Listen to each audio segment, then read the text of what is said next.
Oh my god, we're back again. We're back again, yay! Can't believe our luck. Yeah, it's good. It's good to be back. The boys are back in town. We are more improvised than last time. We're ad-libbing this one. We're not. I think there will be another episode that I'm already working on that Yeah. is a bit like the Mandela Effect one. I have some stuff in mind too, so I may treat you to a planned episode as well. I like how even when we're planning them, we're still not letting each other know. Like, one of us is always coming unprepared to these things. I think I mean, not to get too inside with this opening segment, but I think I'm going to send you some videos on the subject of our next thing Okay. before I do it, because Get a bit of prep. when there's so much, it's a let's player based thing. Okay. So with there being so much content, I want to tell the story of this guy, but I want Yeah. you to see who this person is at their purest. All right, that's a little teaser then. Very, very good.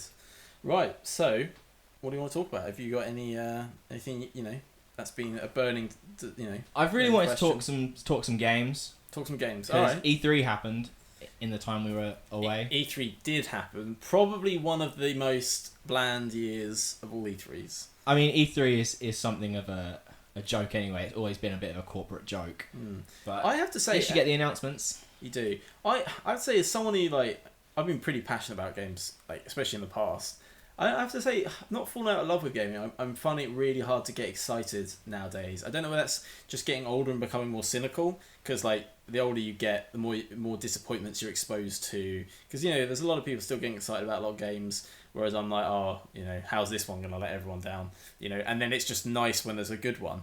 But I don't know whether that's the fact that games are just getting more commercialized and stuff, or I'm just realizing it more now. I think AAA, the AAA kind of scene Yeah. has sort of been withering for like half a generation. Yeah. The length of an entire generation, but the end half of last one and the first half of this one, it has had. Yeah. There have been some amazing games that have come out, Yeah. but there's also been a lot of failures and a lot of blandness. I think the indie space is what's really shook it. The indie space is what we've seen really take the reins in terms of some impressive games. They're certainly the ones that have kept people playing the longest, I think. I think the problem with AAA games, they all try and work in some sort of multiplayer, but it seems like weirdly just chucked in there, and therefore it never holds people's attentions. I don't know, with the exception of maybe I can't even really think of the last AAA game that's continued to have such a large player base. You can hop on it now and it be thriving.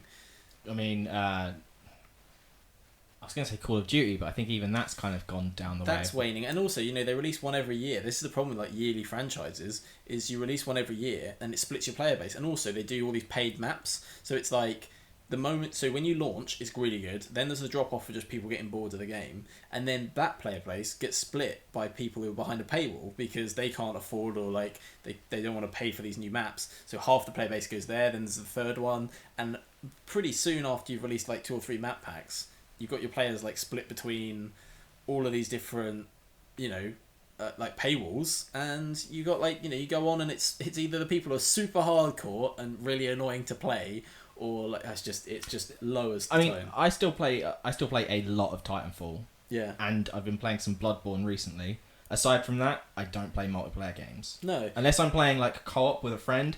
I like things where I'm immersed in a campaign or an experience of a story. I really want to see single player gaming make a big comeback, because at the moment there's too much monetary evidence that multiplayer's the big one that's going to earn you all the big bucks. But yeah, I really want some really great sit down single player experiences, and I think maybe Kind of tired of sandboxes.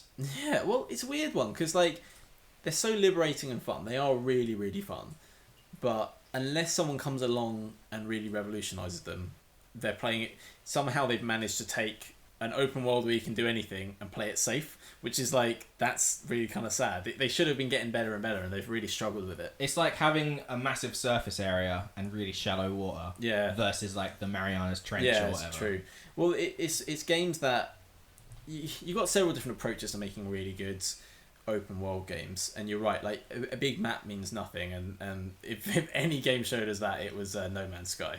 That was the biggest, most infinite game, and people were I put it out there, I actually enjoyed that game. I think it was because I understood it for what it was. I think a lot of people who played and were disappointed by that game. But what about the multiplayer?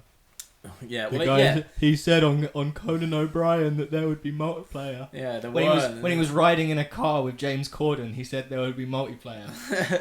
I think that was a criticism I heard a lot of that game with that Irish guy, Sean, whatever his name is. The founder. Yeah. People thought he was trying to kind of make himself too much of a celebrity. I and think he should have been working on his fucking game. Yeah, I think it was a bit of a Todd Howard effect. Like Todd Howard has a. Is that the Bethesda guy? That's the Bethesda guy. To be fair, they do fulfill a lot of their promises, but it's one of those weird things where they can technically be right all the time, but they're passionate about it, but they understand the tech. So it's like Todd Howard will go on about, oh, you see that mountain, you can go to it, and it's like, oh, you can, see this meat that you just picked up, you can inspect it in incredible detail. It's like they're talking about how this makes it really breathable. See, I prefer the Japanese approach where Hideo Kojima goes, you see those boots that Snake's wearing? You can buy those if you want. Someone in the real world designed them. Yeah. In Final Fantasy 15, there's a scene where the character that you're going to get married to, it's all like, oh, here's her dress. It was designed by Vivienne Westwood. Oh, for God's sake. Vivienne Westwood's a real person in the real world. That's mental. Yeah, I remember. I think maybe that's a Japanese thing then. I think it is, yeah. That seems like the sort of thing. Yeah, it seems like the line they've gone down. But then they have like a long history. Like you can go on YouTube and you can see like videos of the Final Fantasy 9 characters hawking some Coca-Cola in an advert or whatever. You actually don't see many product placements in Western video games, which is kind of surprising. Seems we're capitalist dogs. No, you think that maybe they'd put a McDonald's banner in a map in Modern Warfare or something. Yeah. But actually, having said that, the only game that I really remember having the most ridiculous product placement was Metal Gear Solid 4? No, with Western games, was 2K11. And there's like 2K11? What sport? It's basketball. Right. Right. But the thing is, 2K published it. It's called 2K11. And it's like, it's a basketball game. And it's really good, to be fair. And it does take itself too seriously, but it's sponsored by Gatorade. So there's so it's like oh, and Gatorade's mad on the matches, and all the replays have like Gatorade in the corner. So it's the way that like a sports event would actually have product placement. Kinda, but it really embraced it. It was kind of funny. I was thinking of like Metal Gear Solid 4, the fact that Snake has an iPod and Otacon uses a Mac, and it's like really like not subtle. I hate product placement like where it's obvious. It's so cringeworthy.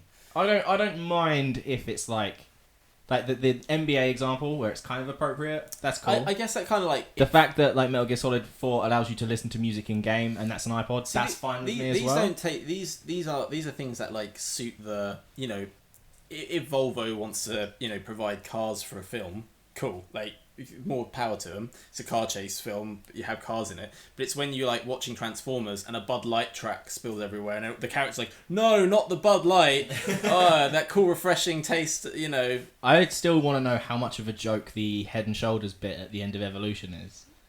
I've not seen. Okay. Well, like in the film Evolution, the way they defeat the aliens is by shooting Head and Shoulders shampoo on them. Oh. And they literally keep going, and right at the end they're like, save the day, Head and Shoulders. So they're sort of making this weird joke about, you're still doing it. Yeah. My problem is where they try and put it in Transformers, like, or something like that, where they just, the characters in the real world, they don't it doesn't come across very self-aware. That's the problem. I think the end of World War Z involves Brad Pitt messing around with a Pepsi machine. And that's kind of like, why did you have to make it a Pepsi machine? Oh man, let's not go into Pepsi and their marketing campaigns. Going back to what we were talking about, let's move on from Pepsi. So I think you're right. It's this whole thing of this promise of like, especially with No Man's Sky, this open world game, and then what they sold it as was you can go anywhere, do anything. There's like, this is like.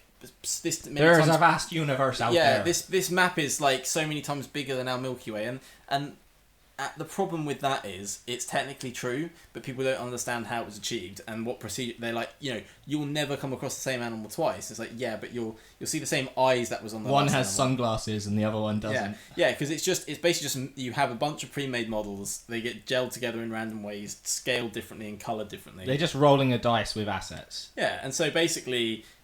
And it's like Borderlands. They advertise 1 trillion guns, but the thing is, they all fit these subcategories. It's much better to have, you know, you can kind of, like, in Half-Life, they had a really tight roster of weapons, super suited to, like, different situations, each really satisfying, individually introduced at the right points in the story, and then by the end, you've got this great arsenal, and it leads up to the 0-point energy gun, where you can just, like, pick people up and fling them around. So, like, the guns were part of the story. And then Borderlands, it's just this, like, you know, every gun that pops, there's so many of them, they have no character to them. There's not, you know, you get the odd special weapon, and it's a different type of game. But at the same time, if you have a gun that you really like, and then eventually its stats become crap, you're going to find it again at a higher level. Yeah. That's going to happen eventually. Yeah. Or an equivalent of it, because really there's only, like, 8 types of guns in it, but they're just different stats, and it's kind of a bit cheap. It's a cheap way to make a lot of content. I think that's the problem. I think where it really works is where you've got a lot of content, but it's all personalised. But I wasn't playing Borderlands for the guns anyway. The power-based class stuff was way more interesting for combat. Yeah, I agree, and I think I mean, maybe that was an unfair example, but that's just an example of where you use procedural generation. And that's maybe I'm not saying... Procedural generation as part of a game, not procedural generation the game. Yeah, Minecraft, for example, is a really good use of procedural generation. Just, you know, it just gives you this big blank slate, and what you do with that open world is what it is. But something like No Man's Sky, you couldn't interact with it on that level. Like, so it was just... And so if you're just meant to be exploring, and all you're seeing is this, like, same stuff recoloured, like... I just found it really, like, it was a nice chill out experience, like you could play the game, relax, have a good time. But if you were looking at it as a universe sim, it wasn't that, and I think that's what it was sold at. But it was like the team behind it was kind of, they had this indie sensibility, and I think what happened was Sony ended up just throwing loads of money at them for promotion, and it got to a bigger audience than No Man's Sky should have had. Yeah, but and not even that, but like the promotion, while technically not really lying to people, it was like... He did lie to people. He said that the game was multiplayer and you could meet up with people, and you couldn't do that. Well, he didn't say you could, like, see anyone. Like, they never promised, like, you could see player models. You could go to the same world as someone and see what they've done to it, which is technically true. But when someone asks, can you play this game with your friends and, like, explore planets together, and he answers yes, and then you can't do that, it's kind of difficult to defend why people wouldn't be angry about that. Oh, yeah, but and so it's one of those things where I think, like you say, because there's nothing wrong with it being a single player game. He should have just, instead of trying to appeal to a wider market, he should have just stood by his creation. I think as well that it was probably the fact they were trying to work this stuff in, and they had deadlines to meet and whatever. And I feel like cut content. Yeah, I feel like it was this really, it's almost this, like, natural conclusion to where the indie scene was heading, because. So, obviously, indie scene existed, especially on PC, for years. I mean, it was born on PC, and up until recently, never made it to consoles. You had rare... like with It's been Xbox almost a decade now, though, since, like, Braid and Limbo kind of opened that door. Even then, that was the first few examples, and they were good hits, but, like, the scene was still thriving. Like, it was still really hard to get your stuff on, like, Xbox Arcade. Like, the number of titles... Like, people were just... You know, on PC, people... PS3, I think Sony were a bit better, but the PS3 was awful for people to work on. Yeah, exactly. So nowadays, and this was one of the biggest shifts with the new gen, was that, or current gen, was that all of a sudden it became about being able to share your games. Like, streaming was a big thing that obviously had come about since that, and indie games. They were these two huge things, and so both consoles went down, like, they're basically just rebranded PCs, whereas the PS3 was like a really custom bit of hardware, technically very good, but no one could program for it. And so in this, they went the opposite. They went, pretty much, if your game works on a PC, it will work on a PS4. You can just publish it. We'll pretty much put anything out there. You know, please play it and stream it. Like, you know, that's how it really turned the console world on its head, the indie genre. But I think that something like No Man's Sky was this natural conclusion where eventually these small studios are going to have a lot of money chucked at them, and they can't deliver the promises. And because that's kind of the genius in indie games. You can have the most simple concept, really low, you know, you can just stick with a really simple art style. It's charming. It does what it needs to do. It doesn't outstay its welcome. That's what's really nice about them. They're low cost. And the problem is No Man's Sky had a really high price point. It was like a AAA game made by an indie dev. It's kind of like, I really, really like the Team Ico series of games. Yeah. And those games have this AAA feel to them, but at the same time, the sensibilities of the game are very indie. Yeah. There's not a lot of speaking. When it is, it's in a different language. It's few and far between, and the mechanics of each game are very simple. Yeah. In Ico, you just hold hands with a goal and you walk from room to room and solve puzzles. Yeah. It could be a 2D side-scrolling indie Yeah. game if it came out now. Shadow of the Colossus. Literally, there is a game on PS4 that is basically Shadow of the Colossus demake. Yeah. You know, it's like all the game is a series of boss fights, climb over your opponent and find his weak spot and exploit it. And then The Last Guardian, walk through these tombs with a giant cat bird and solve puzzles with it. Yeah. And like, there still are examples of Sony and other companies kind of giving people authorial control over games and having a very directed and controlled, I don't want to say cinematic because it's such a buzzword, but you have those games that are more about the experience rather than being quote unquote good at the game. Yeah. Yeah. And those are the games that I really like, and I think while there isn't a lot of that in the AAA market, I think that sensibility is kind of coming back. Yeah. That's sort of why I like the Souls games a lot. Well, I think though that it's taken a while. Like, it's ran its course. I think, you know, studios have run several series into the ground just through their like money grabbing, and people have noticed it, and it has harmed their sales, and now they can't get away with it as much. Like, it really... They killed Metal Gear. Yeah. Well, I don't know how I feel about the survival stuff, but I hope it. No pun intended. But I hope it doesn't survive very long. Oh, for God's sake, I'm you know. Less said about that, the better. But no, this is what it's about. We're having conversations about games. Well, I guess there's like other points I wanted to make on the other stuff we brought up. But on that topic, I don't like what they did to Kojima. Like that was really sad. But you know, he's got his thing now. He's doing his stuff. It's like his content's not gone away. Was it Konami that really made it? Probably not. No. Like, I'm gonna say not at all. But you know, I liked the engine they had. Like, you know, this game's coming out using a lot of these assets. It could be fun. Like, there's, you know, it's like, I don't know. I'm not against.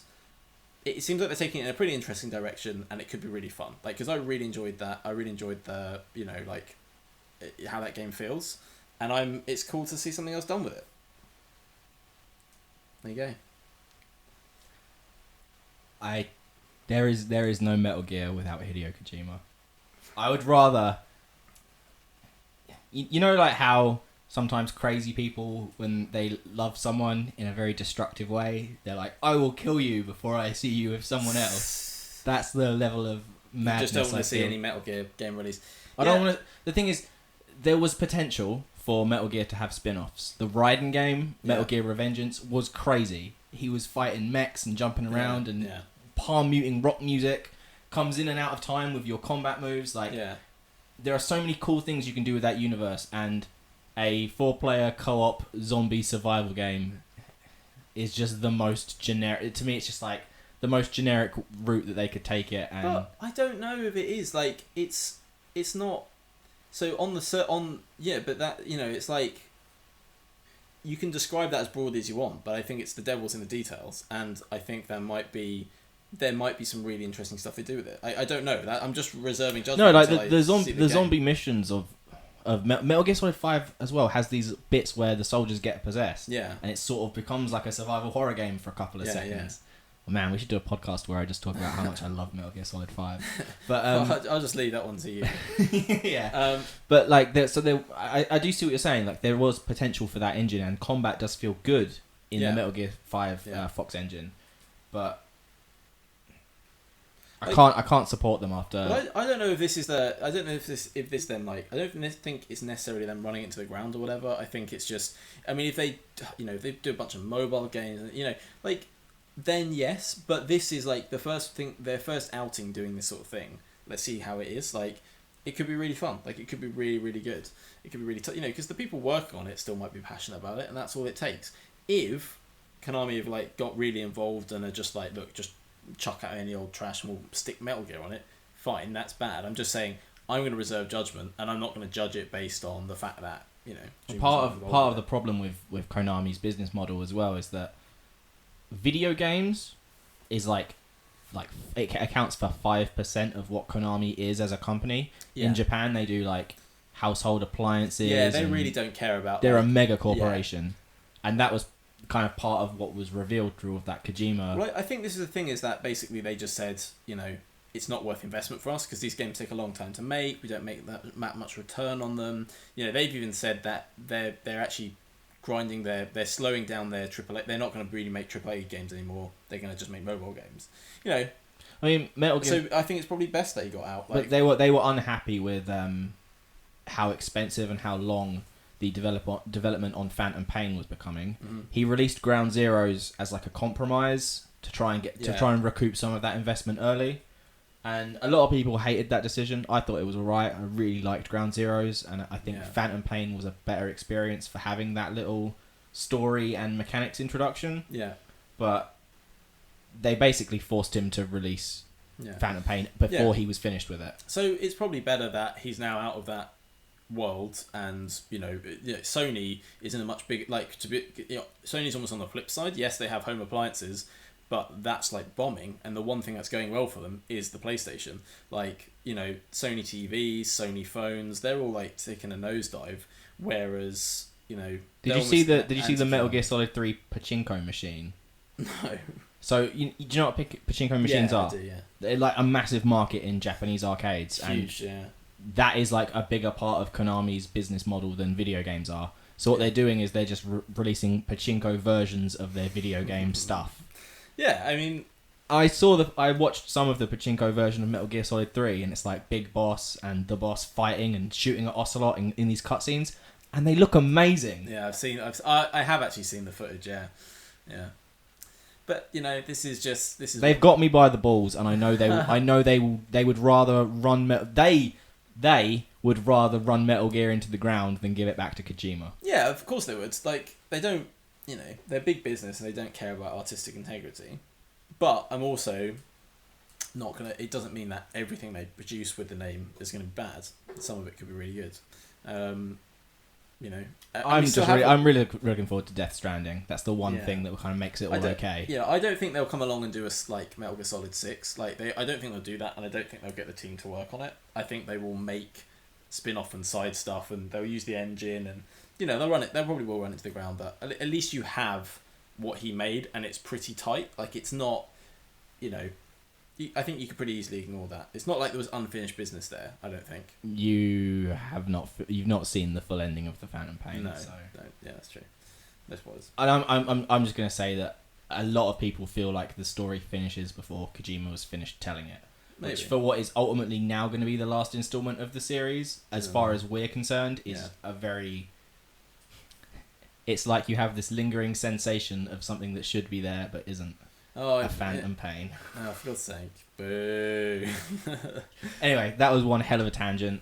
But yeah. You were making some point about No Man's Sky. I was saying that we should talk about things from E3. What I'm basically saying is, yes. So, I don't know. We're talking about just the state of the games industry, and I think that a lot of, I think indie games have hit, some of those have run the natural conclusion. There was, I think basically it's all. And I guess our discussion about Metal Gear highlights that it's a really good example of it, which is just ultimately publishers are there to make money. They don't really care about artistic integrity, and for so long they were able to use things like pre-orders really became an abusive strategy, microtransactions, all these things, loot crates and loot crates, just boxes though. Yeah, weapon skins, and they've all these things have taken so long for people to get sick of. Too many people. There's the thing is, because gaming is growing, there were so many people who the core group, the original gamers. God, it's really Gamergate. So but these gamers that have kind of grown up. Before those women came along and ruined everything with their opinions, with their Farmvilles. But no, but this is it, right? So gaming. I think it's there's two fronts to it. It's you have this really nice community, and I think it going really big mainstream pop culture has had a negative effect because these big companies can take look at the Wii. It's for hardcore gamers that was a really cringy, horrible title. They were like, this is a piece of trash. As long as we've still got Zelda and No More Heroes is kind of okay. Yeah, but it was the best selling console out of that generation, and that was kind of a bitter thing for people. But Nintendo fucked themselves by trying to rely on that audience, Yes. that was only interested in it as a fad. But I think this is the thing. They all moved on to like iPads and Candy Crush and stuff. Because I think basically there was this core group of people who were very passionate about games. Like we're a few generations into gaming now, like since Pong, Pac-Man, all that jazz. Like, and there was definitely a core group looking for gaming to mature and be an art form, and that was where a lot of people saw it going, and they were really kind of proud of where it was heading. But then there's all these this casual scene that was coming about, and you could make the most simple thing, and people were right to be like, oh hey, this is really this is trashy, and this is like bloody casuals. But I think it's coming back round full circle. So all of these things like microtransactions, mobile games, these are all markets they expanded into. I think in the end it's good because it's on one side, yes, it has like over commercialized it, and it's run these are businesses, and they have run like brands and franchises into the ground, which is really sad. But I think what you've ended up with is a bigger respect for games in general. Like a lot more people play them, and actually more than ever you're seeing innovation now being rewarded because of things like the indie scene. So Steam took that huge jump and were like, look, we're basically going to be your publisher, and other than a quick check to make sure your game's not like super like goes against our guidelines, you can sell your game on Steam. And all of a sudden this like... Well, that wasn't a particularly watertight policy though. What do you mean? I watch a lot of Jim Sterling, and he does like the worst shit that gets through Steam Greenlight. Yeah. Well, they've changed it now, haven't they? So Greenlight was an experiment. They ran it for a few years. Lots of good stuff came from it. Some real like cruddy stuff came from it. But ultimately, that's the kind of idea: is if there's a market for it, if there's a bunch of people who want to buy crap, they can. And now with the refund policy, it's even easier to just try out a game for a few hours. As long as I think it's like if you've played the game for under 2 hours. Oh, you can like refund it. Just refund it. So like now that's the best way for it to be, because you can't just missell a game with like nice screenshots. You can play it and go, whoa, this is awful, and just give it back. I wonder how many refunds there were for No Man's Sky. It must have been. I wonder because if like to get to the point where a lot of those people would have realised it was a problem, it must have been too late. Yeah, it was. Well, I don't know about No Man's Sky, but like Gary Newman of. Here in my car. No, not that Gary Newman. Gary Newman of. No. Oh wait. So Gary Newman of Gmod fame, not Cars and Friends. Our Friends Electric. Yeah. He posted some stats, and it was it was like something like 10% of all purchases get refunded for Rust, and it was something like that was the equivalent of like a couple of mil like got refunded, being purchased. But to be fair, there's something to be said that maybe these were people who wouldn't have bought it without the refund thing in place. So maybe he's actually made more money. Like they didn't say about those stats, but I don't know. There will be people who buy it thinking, oh fuck it, I can just refund this, and then never get around to doing it. Yeah, so Steam's changed their approach to it. They've now got a way you can like if you can get the initial money, which I think is like $100, you can basically just pay $100 and get your game on Steam now. What do you think about the sort of Kickstarter game scene? Because there was the Mighty Number 9, which had a lot of problems, right? And kind of basically everyone considers that game to be a failure. Oh man, well, there was the Yogscast game. I don't know if you remember that. Well, that never even never got released. It never came out. It went through a couple of iterations of what it was meant to be, and it just died. I think there's some game out there that is it. The money went into. I mean, it wasn't even a failure. It was the whole project fell apart because really they didn't know what they wanted the game to be. They were like, oh, we just want to make a game and we're going to put all the stuff we love in it. And then they started putting all the stuff they love in it. Turns out it's really expensive to do all this stuff they want, and it doesn't really work. It's like, oh no, let's just tuck that under the rug. My opinion on it is that I'd rather have that platform available than it not be there. That's my opinion on crowdfunding in general. I think it's interesting that a lot of people have tried to use the Kickstarter model to go outside of the corporate structure. Yeah. So like Mighty Number 9 was KJ Inafune wanted to make a Mega Man game for years. Yeah. Capcom told him in 2010, you can make Mega Man Legends 3. They announced it at E3, and then Capcom lost a bunch of money and they cancelled the project. Yeah. So he just goes to Kickstarter and he goes, this is Mighty Mega Number 9, Mighty Number 9. It's sort of basically Mega Man. Everyone goes, have loads of money. And at the same time, the guy who made Castlevania Symphony of the Night did the same thing to Konami.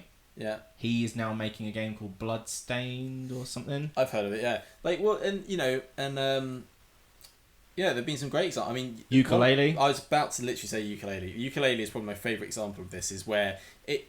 And that is what's so good about crowdsourcing. And this is the thing. I think one of the big problems, and the reason that franchises get run into the ground by big publishers, is because they want to play it safe. So they will take risks on some IPs, and they'll give them a little bit of money, and then if that's a hit, like Assassin's Creed, or, you know, all of these franchises started off relatively small, got massively popular, but then they run with it, and they just play that. They don't really let them improvise. They get them on tight development schedules and run them into the ground. Keep printing as they sell. Make more of them. Yeah, exactly. So, and I think they are slowly coming around to this idea of like being more transparent and trying to give more freedom to their studios, which is good. When you look at like the leading talents in like other creative fields, you have like, I don't know, Noel Gallagher.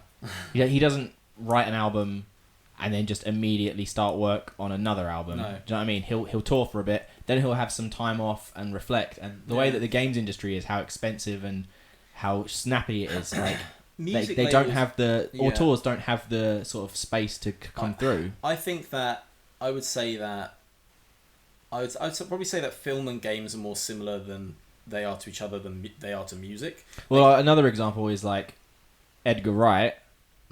He's just released a movie, and the movie he was working on before this was Ant-Man. Yeah, and even that came out 2 years ago. Yeah.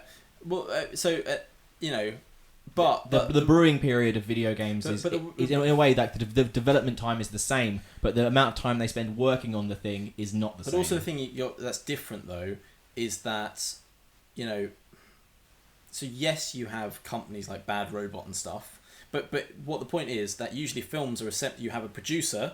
And they go and pick who they like as director. They pick their cinematographer, and sometimes they work together again. But other than that, it's a rotating roster. Games don't work like that. There aren't like a game director sits with a company, and they're there. You know, it's a very different industry. They are studios. They are a set of people who make games. Some leave and come back, but that's that, and they have then the publishing arm, which is very different to a set of individuals like musicians who are associated with a label, or directors who, you know, work with publishers and producers to make things. There really aren't these, you know, it works very I'm not saying it's apples to apples, but I just think it's interesting that there's such a stagnation, a problem with stagnation in a lot of video game scenes at the moment. But that's why I was saying movies are very similar, because although they've got free flow of people, the point is that where the money comes from, which are big studios and basically publishing arms, is very similar to games, whereas labels don't really work like that. You get the people associated with it, and they can, you know, I'm sure there is pressure from some labels, but it doesn't result in the same thing, which is, you know, pressure for things like sequels. Like if you look at what Disney did with Pixar, they kind of ran them into the ground, being like, look, we'll let you make this project. Isn't Cars 3 coming out this week? Yeah, like they're like, we'll let you make this project if you make this. Like same with Konami, like, well, we need something now. Ground Zeroes comes out, like, good or bad, you know, it's these, you know, at the end of the day, because they provide the money, it's this kind of, and really it's just you know how these things run. It's like sometimes you get great examples where there's something massive like Marvel, and they've managed to build a fantastic franchise.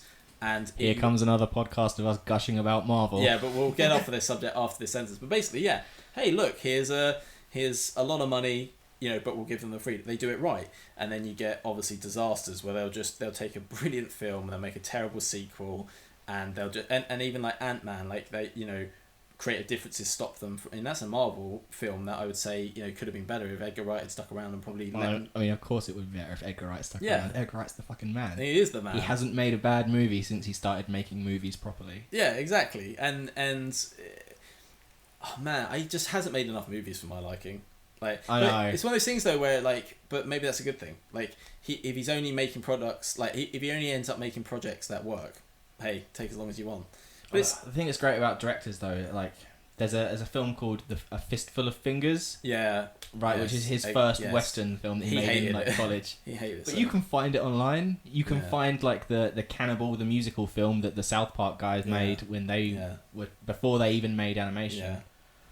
But that's the thing, like it's so much easier to create music and to create films than it is to create a game because there has to be this hours and hours of coding before you even get to any of the creative this is it. stuff. You need an engine. You need so it works on several levels. Like and that's why AAA's, at the end of the day, indie games and AAA's are so separated because money means a big engine, and that's really that can achieve some of like the craziest cool. I mean, if you look at like Battlefield 1, like the quality of that game is insane. Yeah, sure, it's part of a big franchise and it's run a bit and it's all a bit formulaic, but there's no getting away from it. What they've achieved visually is fantastic and it's amazing. And if you look at what GTA 5 is, that's a really good combination of, just a really great set of people working on a game for so long, having so much money on it, and going back to the sandbox thing, this was a huge sandbox, but it's all individually designed. There's no copy and pasting in that game. Like every single street is an individual street and you don't feel like you're driving down the same one twice, and that's insane. But not everyone can do that because that was the most expensive game ever made. It's paid off, which is good, but not everyone can do that, and you end up with your Assassin's Creed and your Call of Duties. And I think the problem I've had with AAA gaming is that I'm a very patient person. I waited over a decade for Final Fantasy, what was eventually Final Fantasy 15 to come out. I waited about half that time for The Last Guardian. Yeah. I've been waiting since 2005 for Kingdom Hearts 3. And a lot of those games, I waited a long time for Phantom Pain, and a lot of those games, like, it was all there, but it just felt like it was one or half a year away from really being able to be a really like a profound immersive experience. It doesn't feel like a game. Yeah, but you never know. Like it's one of those things where they've recently said it with the delay for the series 3 of Rick and Morty. They were like, why is this delay? Have you fallen out? And Dan Harmon came out and just a little rant on Twitter was like, no, like he's actually been making loads of other stuff. But no, but he didn't even say that. It wasn't even he's been busy on other stuff. He said we're very conscious that sequels and later series tend to be worse than the first ones, and we tried super hard to best that. And he said we would write something and realize it was just similar to the other stuff, and we'd scrap it and we'd try it again. And he said eventually we just realized that we're delaying this thing, and if we delay it much longer, we're not actually making anything any better. We're still making the same stuff, and all we've done is delayed it for no reason. And so it's this interesting point of like really Dan Harmon's come a long way, because at a certain point, like one time in his life, he was just a writer working on shows and ideas, and now he's like head of a company that makes shows. Well, but this is it. Like the point is around actually you might feel like it was so close to completion, but could you ever really get there? And it's just like this kind of. But that's the thing. Like his obligation now is not to just make Rick and Morty because it needs to be a show. Yeah. It's to make Rick and Morty because it needs to be good. Yeah. Which is a freedom that not a lot of companies get. Which is a lot of the reason why things end up badly. But also you can be I've heard that David Fincher in his films, like, he makes actors do 3 or 4 times as many takes as they do on regular films, and he just says, "Look, we spent millions setting up these shots and lighting everything. Yeah. Let's just do it as many times as we can." Yeah. And it shows off that guy hasn't made a bad movie. Yeah. So I don't know. It's one of those things though where I think you've got to sometimes just admit that like this perfect thing doesn't exist. There's only lessons to learn, and as long as they implement them in the lessons they've learned in the future stuff, then that's what matters. And I think at some point you've got to. It's like Duke Nukem, Half-Life 3. These games have been coming on for so long now. Or like Duke Nukem came out, was terrible. Half-Life 3 is vaporware at this point. Yeah, exactly. And so the point is, Kingdom Hearts 3 is finally like being worked on. There have been trailers, but there's still no release date for that. But I think the point is that there comes a time where you actually just have to call time on something. So either you end it while it's good and you leave it, or you do just like produce a steady good flow of stuff. But get to this idea that you can just try and get as close as you can as perfect, but there comes a point where you need to let go of it, release that, because otherwise there's no way that the time you put into it is going to be will not equate to how good it is. Like it's not going to happen. Okay, here's a thing that I've been thinking about recently. So Final Fantasy 15 was an amazing game, the best Final Fantasy game that they've made in years, right? And there were just a few things with its story that I felt were a bit rushed, and they had these bigger ideas that they really condensed, and those condensed, what should have been an entire story arc was 1 or 2 lines of dialogue. Yeah. Major revelations about characters that don't really ever affect the narrative or whatever. And Square said that they listened to that feedback and that they were going to create more content and have fully voice acted cutscenes put into the game. And maybe I'm a hypocrite because I don't like the fact that George Lucas went back and changed his movies. But with games, like, I'm so used to there being patches and stuff getting fixed anyway that I don't think I mind the narrative being changed. If it's just expansion. I would see it's more like a extended cut. Like, that's different to what George Lucas did. He altered actual like facts about his films. Han shot first. Yeah, exactly. Like that's a huge thing to do. That's different to expanding some dialogue, and fleshing out a world. That's that I don't know. It's like being annoyed at Rogue One for filling in a gap. I am annoyed at Rogue One for filling in the gaps that didn't need to be filled in, though. Like, I didn't need to see those guys from the Mos Eisley bar just pop up on that planet. No. Go, hello. It's not bad, though, is it, either? Like, no, it was just a bit distracting. I don't know. For some people, maybe. But like, For me, I felt like the core story of the new characters was so interesting that I'd rather have just had more of that and less... Yeah. See, I didn't... I like little nods to stuff. But I think... But this is this thing about... I think if you plot it on a graph, it's like... So, you got time along the bottom and quality, or like, perfection on the other, the other axis. And it goes We up, really need to make this a video show so that people can see your gestures right now. Oh, people can understand. They can... People get graphs. Okay, you draw a graph and we'll all follow you. Yeah. So basically, over time, as you're making a product, the quality goes up. But I think there genuinely becomes a point where it goes on so long that, just compared to how long it's taken and the expectation you've now got and the effort you're putting in, those last extra little bits of, quality are so hard to get.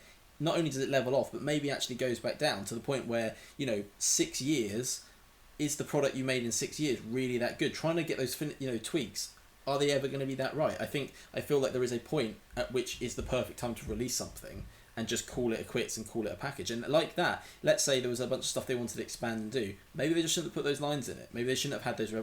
maybe you shouldn't, try and do too much with the time you've got. It's like, I remember, like, Doctor Who's a classic one, that have these really high concept stuff they want to explore, and they'll just have such a disappointing ending because they only have a maximum of like 2 episodes to explore it in, and they just have to wrap it up and come up with all sorts of rubbish. And it's like... The story arcs, the overarching story arcs in the first 2 to 3 series of Doctor Who was so good. Yeah. And then the other guy, Stephen Moffat, he just fucking sucks at it. He sucks at writing the Doctor. He sucks at writing Companions. See, that's interesting. I disagree. Like, I thought that Rusty Davies had better overarching stuff, but his individual episodes were worse. Whereas I feel like Moffat had a better direction and writing and feel for character, but he didn't do a very good job of the overarching plots. I think the difference between them is that in Russell T Davies episodes, everyone just goes on and on about how great the Doctor is. I know. And then in Stephen Moffat episodes, 99% of the characters go on about how great the Doctor is, and then 1% will go, but actually, isn't he like this megalomaniac Time Lord who's messing things up and causing all of these problems? And it's like, have some self-awareness, but still indulge in all of the annoying... Yay, we love the Doctor stuff from before. No, I'm a bigger fan of Moffat than I was T Davies series. I think maybe rose-tinted glasses are making me think better. Yeah, I just got really annoyed. Like, I really loved series 2. Series 1 and 2 were really good, and I just feel like Rusty Davies, he loved he served his own characters so much all the time, and I got really sick of it. Like, the Doctors became really pandering. Like, it was so annoying, and I was really happy to see him go in the end. I was just like, you've ruined the character I really liked. And then when Matt Smith came along with a new, just complete new set of characters, it was really fresh, and I was like, this is really good. I can recall one of the moments where I kind of... people would call this a red pill moment, but there was a moment in one of the finales when the Master...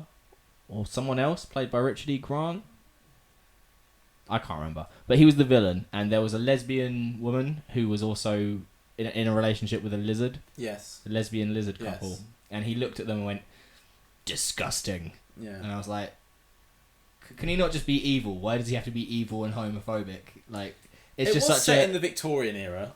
But he's not from the Victorian era, right? He's just a dude. No, I don't think He was like a wasn't the machine. He was master. like a machine man.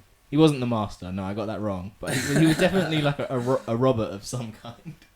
I can't remember what he was. But that's the thing. Like, either explore the idea, because when Martha was a companion, you would get this constant thing about race and how people treat her based on where they go and whatnot. Yeah.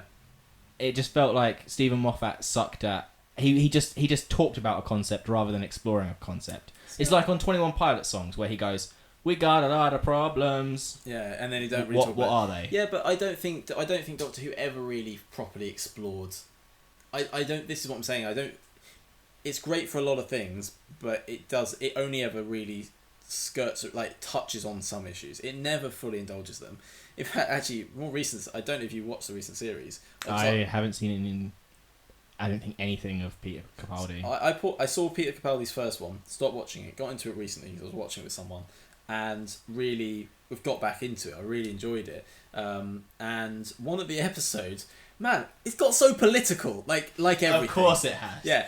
Was there like a Donald Trump or something? And No, there was a space capitalism episode, pretty much. Like, basically, it was a future. Like, I'm not even kidding. It was like this. It was basically they decided to take capitalism to its like natural conclusion. I'm using air quotes for those who can't. this is a great bit. Okay, John explains an episode of Doctor Who. I can see this Yeah. in like animations and cartoons and stuff. Go. Right. Anyway, so basically, they turn up at this space station. Like, it starts with this like opening. There's like zombie like, you know, people like zombies in spacesuits. They're sort of the bit. I think I before saw the titles. promotional stuff for Yeah. this. It looked actually pretty cool. Really good. It was actually a really great episode. Anyway, they turn up on this space station, and like the first thing they realize, like all of a sudden, this like the oxygen like gets vented, and they have to like avoid that happening. And it turns out basically it's this like future, and it's like it's kind of taking like it's kind of the alien-esque world. So it's like Trapped on a ship with a Cockney nut job. not that, but this like grimy sort of. Kind of probably what space is going to be like. Commercial space. It's this, it's actually pretty blue collar, and it's, bare bones, because anything else, like space. Firefly and Cowboy Bebop. Like, Exactly, there's some yeah. sci-fi stuff, but it's sort of grounded in a little bit gritty. Yeah, exactly. And it was set in this universe, but to the extent where like these are workers and everything, but they have to like oxygen comes out of their wages and stuff. Like they have to pay for oxygen, so there's no oxygen generator on the ship. It's their suits that generate the oxygen, and they pay per person pays for how much they're breathing and stuff. Anyway, like basically the twist is that it was much cheaper for them, like rather than after like once the work was done, what they would do is they would kill off the crew. Like they would the infection was they're meant to be on a rotation basically, so they worked there, then they'd send them back and like have them like under wage ready for the next job, because you're not allowed to have people out there for too long. So there's basically a cleanup crew coming, and it's a bit like Moon, no spoilers or whatever. I can't remember the exact stuff, but it was kind of cool. It was like this like, and the way he... So wait, it was cheaper for them to kill off people than it was to just keep paying them, keep them as air slaves. Yeah. Basically, the thing was they would once they'd finished with them, they were just going to kill the crew once they'd actually built the ship. Right.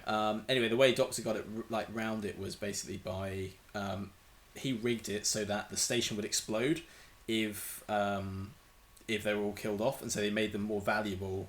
By so that actually sounds like a really cool premise for a Doctor Who episode. It was really cool. So basically he rigged it to explode, like, so when the last of them died, but bang, like, so they'd lose the thing. So he basically held them to ransom. Do people die in Doctor Who now? Because I think that was something that really bothered me. Like, for a long time, no one died in the Moffat episode. There was an episode in this series. Yeah, it's got kind of dark, like, and actually has, rather than just be like him getting upset all the time, which was like their earlier attempt at making it dark. Oh, the Doctor's sad. That's really upsetting. No, in this one, there was like an episode where there was like these like mites that. So basically, there's this house, and the new companion moves in with all their uni friends, and and essentially it's this house that like people have just been absorbed and killed like all this time, into the they've just been like captured by the house to keep this person alive. I won't spoil the ending, but yeah, man, it's pretty. Was that something to do with insects? Yeah, little bugs. I think I saw like the last 10 minutes of that. Yeah, I mean, to be fair, like a lot of people who died came back, but then they actually did deal with the death of the person who's been kept alive, which was quite cool. Imagine if you hated video games, but you really loved Doctor Who, and you were still somehow listening to this episode.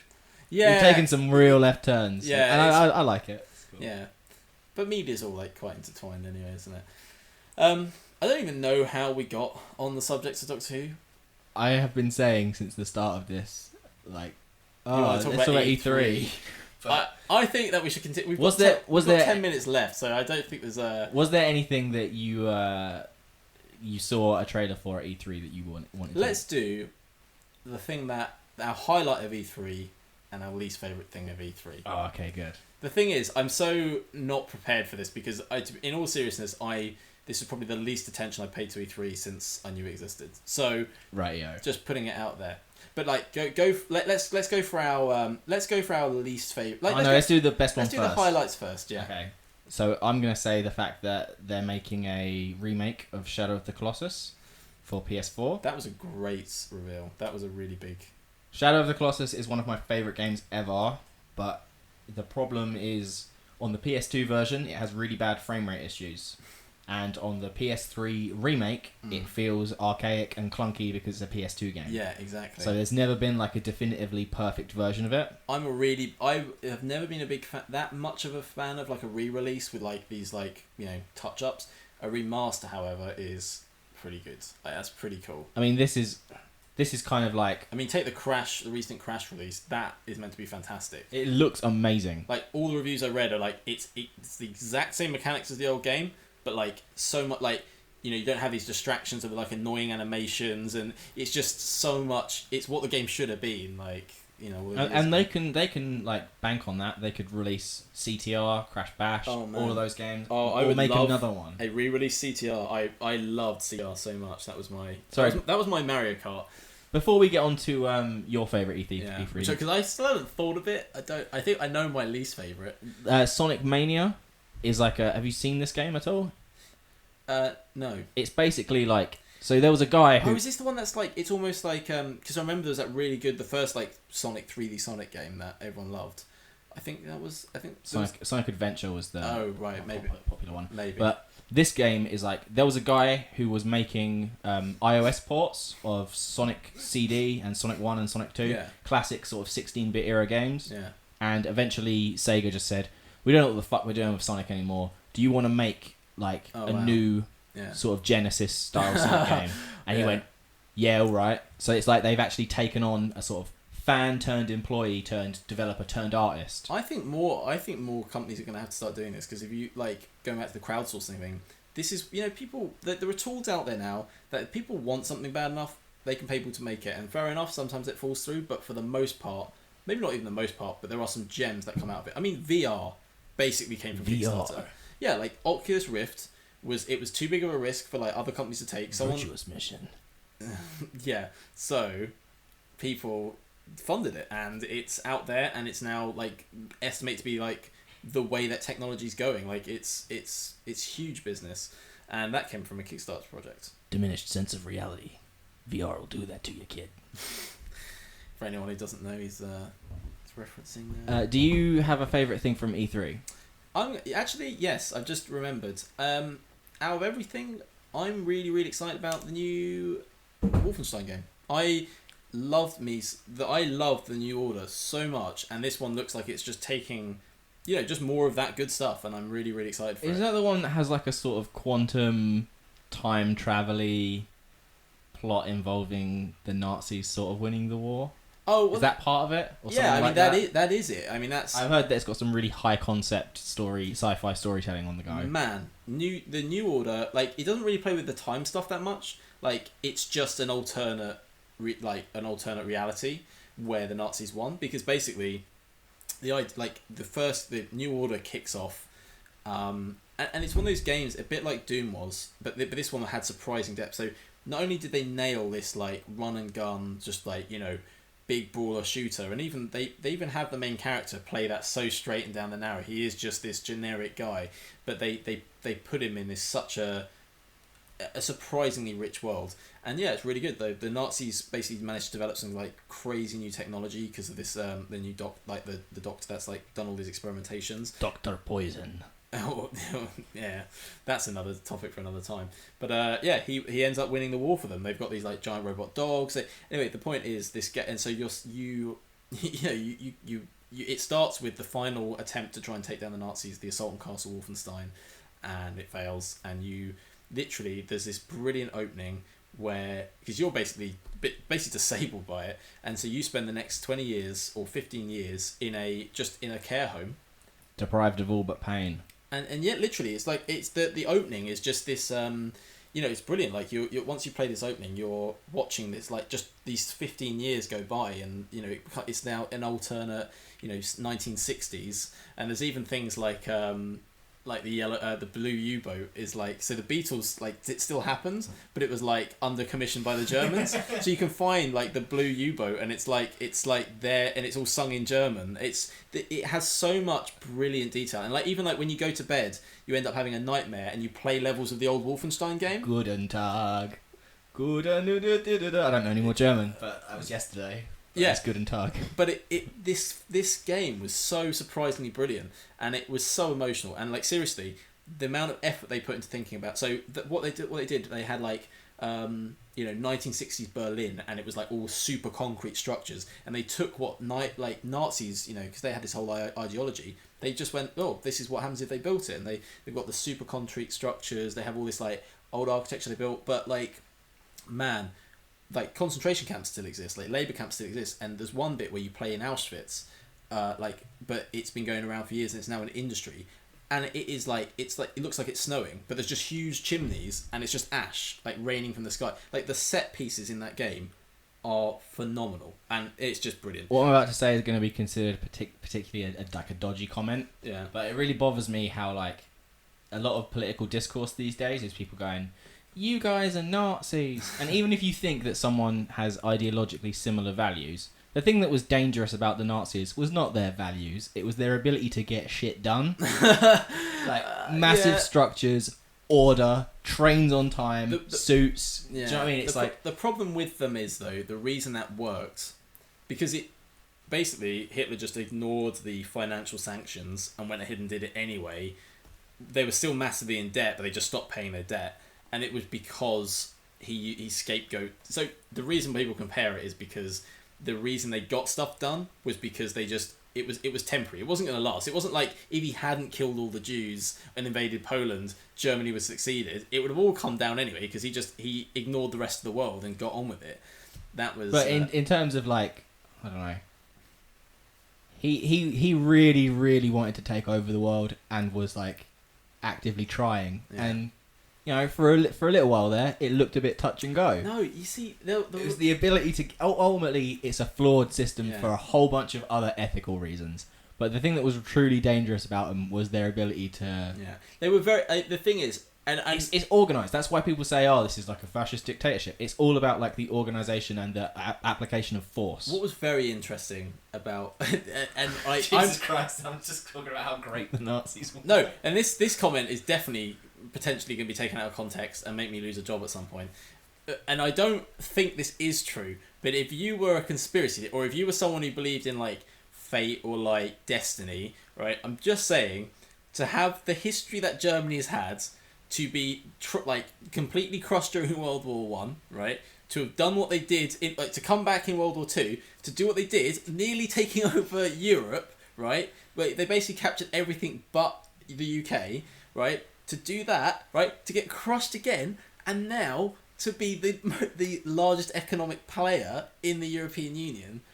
If there was gonna be a master race, it was probably the Germans. Like I'm just saying, they're playing the 100-year game. We thought we'd won after 2. Yeah, you thought they were done with the Third Reich. Like basically, the point is, and I'm not actually saying they are the master race because that idea is completely absurd. But if you just on paper, if you look at successes, where they are now, to come back from that, we basically came back from nothing. We had an empire, we just lost it all, and we're in this state. We were just like, oh, we're going to leave the EU. That's a really good idea. It's I'll like, do what I want if you're Yeah. not gonna listen to me anymore. Yeah, like, I'm going to take my toys and play over here. yeah, we so have the Raj, didn't we? Yeah. And just so that everyone is clear, this is a comedy podcast in which we portray characters and do skits. So make of that what you will. Yeah, anyway, so yes, new Wolfenstein game. It's taken it to America. It looks bonkers. Really excited for it. Honourable mentions. Oh, yeah. I think it was good to see more God of War stuff. I've never been into God of War, but they've basically made it The Last of Us. Sony's press conference, really good. They Really just solid. showed a bunch of games. Yeah, they did. Yeah, yeah. Here, have a Spider-Man game. Here, have a... Yeah, they Sony have been on solid form since the launch of PS4. They really got their act together. Like they were like, man, we suffered hard in PS3 era. Like It feels good to... I don't buy into brand loyalty, but it feels good to be on the winning side. I was a PS, and I still stand by a lot of my reasons for liking the PS3. Like technically better console, more powerful, whatever. It wasn't utilized because there was no Metal Gear Solid 4 on Xbox 360, so I don't care what you say. I don't care what anyone says about how the Xbox Live was great. You don't have Metal Gear Solid 4. Shut up. Yeah. And my honourable mention is going to be probably Fallout VR, just because I have a Vive and I want something good to play on it. Skyrim VR? No, it's not out. They said they're working on it. Oh right, anyway, moving on. Your low point of They said Skyrim on the Switch as well. It's just like if there is a system, they will put Skyrim on. Your low point, go. The entirety of the Xbox conference.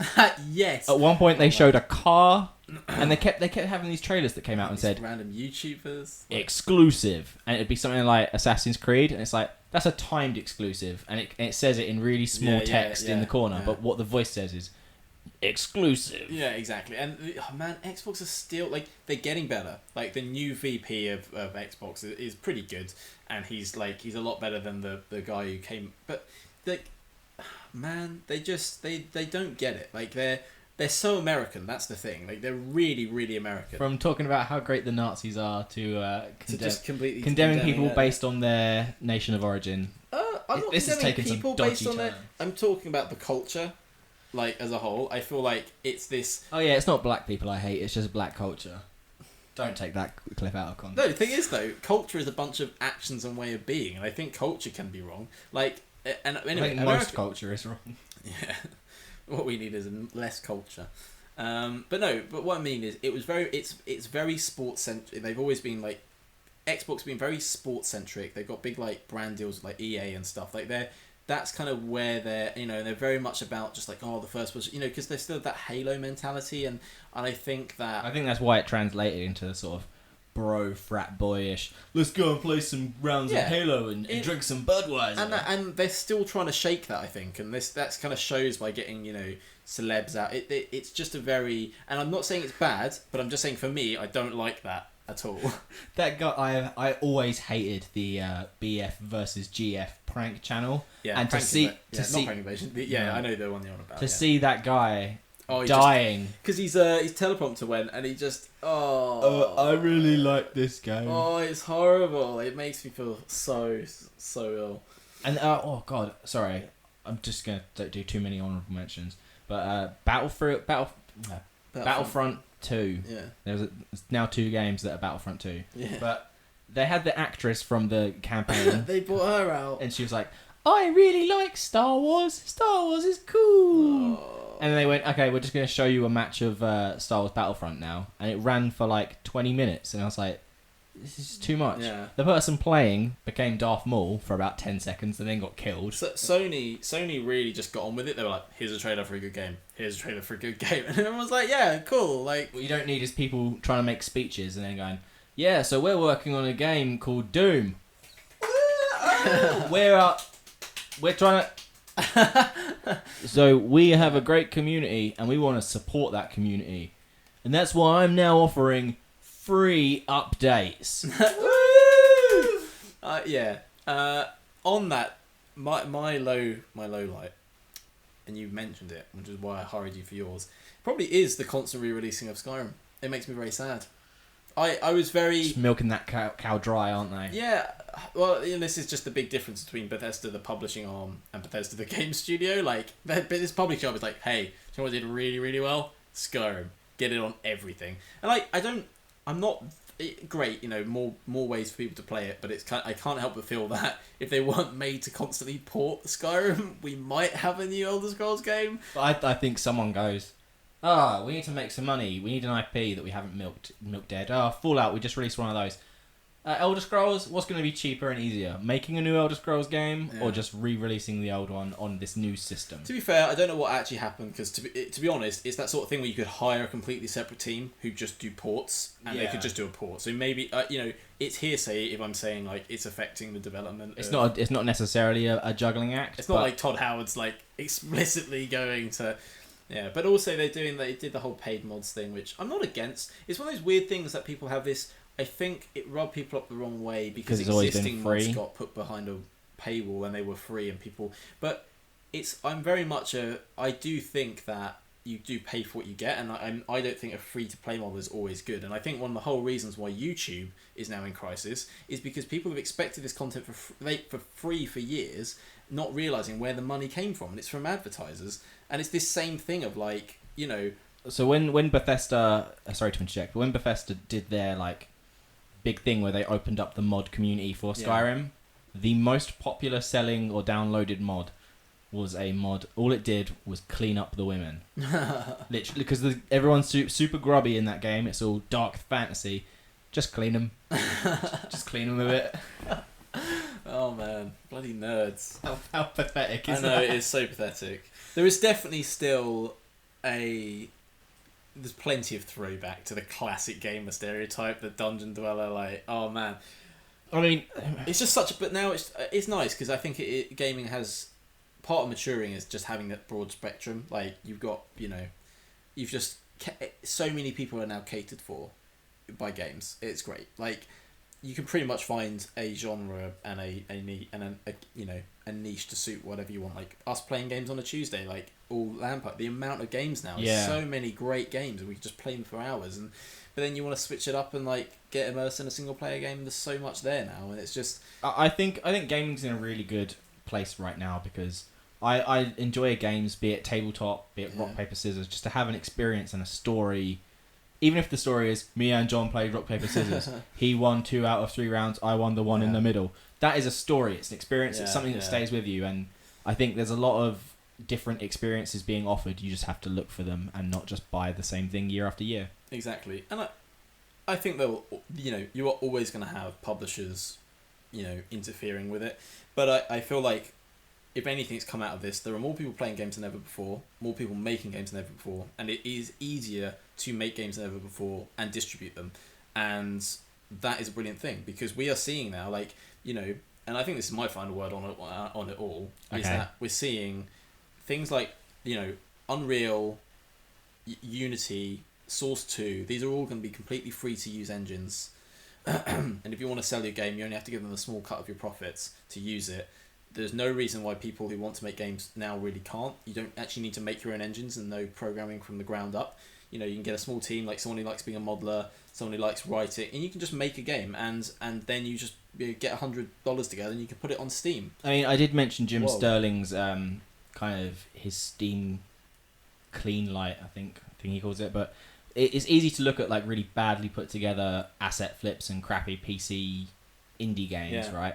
But it's no different from going on 2006 YouTube and looking at cover songs people recorded with just a microphone and a camera because the technology's there now. Yeah, and I think this is it. And I feel like the trash, people will wade through that trash. And this is Valve's whole mentality is, actually, like as long as we put a good enough system in place where people can find good content, trash should float to the... It's like Reddit. It's why Reddit works so well, is because their algorithm makes good stuff float to the top, stuff that you like float to the top, stuff you don't like goes down. So by the time you read even the comments are sorted by that. And if they can do the same with games, if they can nail linking games that you like to you, no matter how much exposure it's got, that's awesome. That's really good. My favorite, such a good thing. My favorite video game critic is a YouTube channel called Super Bunny Hop. Right. And he does these series where he just does games from my inbox, and it's literally just developers will send him loads of games throughout the year. He'll play a bunch of them, and then he'll talk about the best ones. Mm-hmm. And it's like,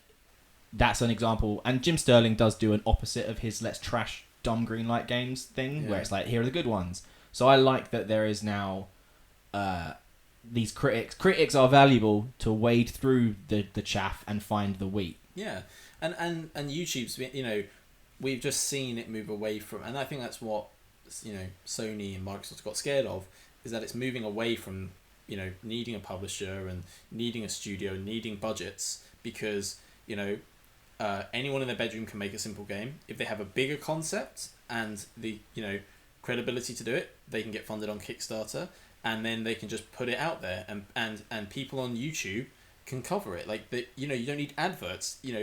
One big streamer playing your game once. There's this, look at PUBG, like the PlayerUnknown's Battlegrounds, which is like my thing at the moment. Yeah, if I'm on my PC, got a huge thing at the moment. Yeah, I'm playing that if I'm on my PC. It was a mod for Armour, and he's just gone and made this. I think they're a team of like 5 people. Gone and made this game. They've released it early. They're doing it like an update a month, and it's the improvements are massive. It's super interactive with the community. Like, the community will find every bug and report it back on the forums. They fix the bug. It's just, and this has existed without a publisher involved.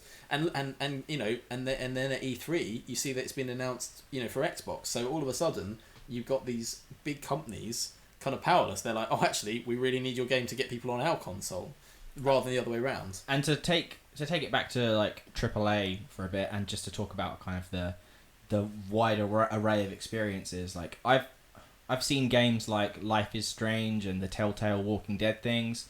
Those games are, some people go, oh, they're not real games, blah blah blah, but they are. Shut up. Yeah. But they appeal to a much wider demographic than something like, I don't know, even Call of Duty, which is a very mainstream game. Yeah. Just alienates a bunch of people who can't use a control of dexterity. And I think I really enjoy Life is Strange. Yeah. I really enjoy shooting things in Titanfall. Yeah. Just because one exists, it doesn't mean we don't need the other. Yeah, and then it's like RTSs. I mean, they're not my thing. Like, but such a huge culture, and it's just nice they're out there, and it's just a good thing to. Even mobile games, like, I really think they are completely trash, but someone out there enjoys them, and it's like, well, fine. Like, if they, as long as people, and like I was saying about the refunds thing, as long as people who are playing them genuinely enjoy them and aren't being swindled, well, fine. You know what? It's not my cup of tea, but fine. You do you, and I'm gonna, try and survive 100 people in a big field. One thing I will say, just to like draw a line under where I feel about games, and we can finish here if you want. It's up to you. I'll let you make your. I made my closing point. I've seen, and I have a lot of critical opinions, but I see games as a scene developing in a lot of positive ways recently. There's a lot of good tech coming out, and there's a lot of good creative people getting stuff done. It just really bothers me that the gaming community at large falls into these sort of tribal things of, those social justice warriors are trying to ruin our games with their political point and click bullshit. Yeah. And then you've got the other side who are going, you guys are just nerdy dweebs who want to shoot with big guns and hate women. And it's like, well, the people on this side are half right, but they're also completely wrong. And the people on this side are half right, but also completely wrong. Why can't we all just get along and play the games we want to play and ignore the ones we don't want to play? And I'm just going to blow this thing wide open. I just think that's people all over. Yeah. There you go. Games are great. People suck. Yeah. I'm happy with that. Next time we're going to talk about Wonder Woman.